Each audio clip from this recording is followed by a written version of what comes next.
কোটা সংস্কার আন্দোলনকে ঘিরে সহিংসতা নিয়ন্ত্রণ করা সক্ষম হলেও বিভিন্ন স্থানে চোরাগুপ্তা হামলা অব্যাহত থাকতে পারে বলে আশঙ্কা করছেন আইনশৃঙ্খলা রক্ষাকারী বাহিনীর কর্মকর্তারা। ইতিমধ্যেই সারা দেশে পুলিশ সদস্যদের বিষয়টি অবহিত করে জনগণের জানমালের নিরাপত্তা নিশ্চিত করতে সর্বোচ্চ সতর্কতা অবলম্বনের নির্দেশনা দেওয়া হয়েছে বলে জানিয়েছেন সংশ্লিষ্টরা। এ বিষয়ে স্বরাষ্ট্রমন্ত্রী আসাদুজ্জামান খান কামাল কালবেলাকে জানান, চোরাগুপ্তা হামলার মতো অনেক কিছুই হতে পারে, সব ঝুঁকি বিবেচনা করেই নিরাপত্তা ব্যবস্থা গ্রহণ করা হয়েছে। আইনশৃঙ্খলা রক্ষাকারী বাহিনীর সূত্রগুলো বলছে, দেশে গত কয়েকদিনে ভয়ঙ্কর নাশকতা চালানো হয়েছে। এই নাশকতার পরিকল্পনা আরও বড় ছিল। আইনশৃঙ্খলা রক্ষাকারী বাহিনীর তৎপরতায় তাতে বাধা পেলেও থেমে নেই নাশকতাকারীরা। ভিন্ন পন্থায় এবার তারা হামলার চেষ্টা করবে। 250-টিরও বেশি ডিজাইন অপশন নিয়ে ওয়ালটন স্মার্ট ফ্রিজ, বোঝে আপনার প্রয়োজন।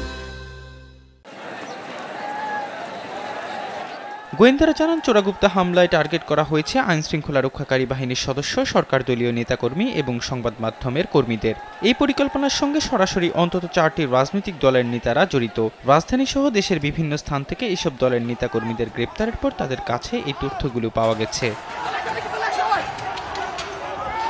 পুলিশের সংশ্লিষ্ট ইউনিটগুলোর দায়িত্বশীলরা বলছেন, এর আগে বিভিন্ন সময়ে হওয়া আন্দোলনে রাজধানীকে বিচ্ছিন্ন করা যায়নি। তবে এবার পরিকল্পিতভাবেই ঢাকার 4টি প্রবেশপথ, যাত্রাবাড়ি, পোস্তগোলা, মিরপুর উত্তরা ও সাভার এলাকায় সহিংসতা সৃষ্টি করা হয়।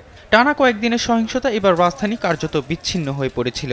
অত্যন্ত সুপরিকল্পিতভাবে এই হামলাগুলো হয়েছে। রাজধানী জুড়ে সহিংসতা চালানোর জন্য বিভিন্ন জেলা থেকে প্রশিক্ষিত ক্যাডারদের নিয়ে আসা হয়েছিল, যারা অন্তত 2 মাস আগে এই পরিকল্পনা বাস্তবায়নে ঢাকার চারপাশে অবস্থান নিয়ে নাশকতার ছক আঁকে।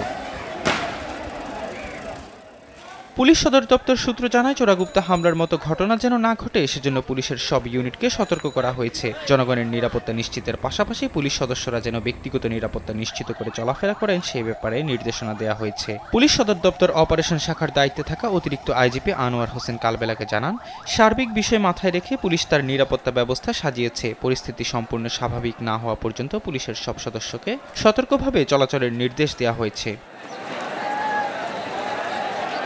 সূত্র জানায়, গত শনিবার রাত থেকে দেশব্যাপী সাঁড়াশি অভিযান চালানো হচ্ছে। এতে ঢাকাতেই সহস্রাধিক ব্যক্তিকে গ্রেপ্তার করা হয়েছে। এই তালিকায় বিএনপি, জামায়াত ও গণ অধিকার পরিষদের প্রথম ও মধ্যম সারির নেতারা রয়েছেন।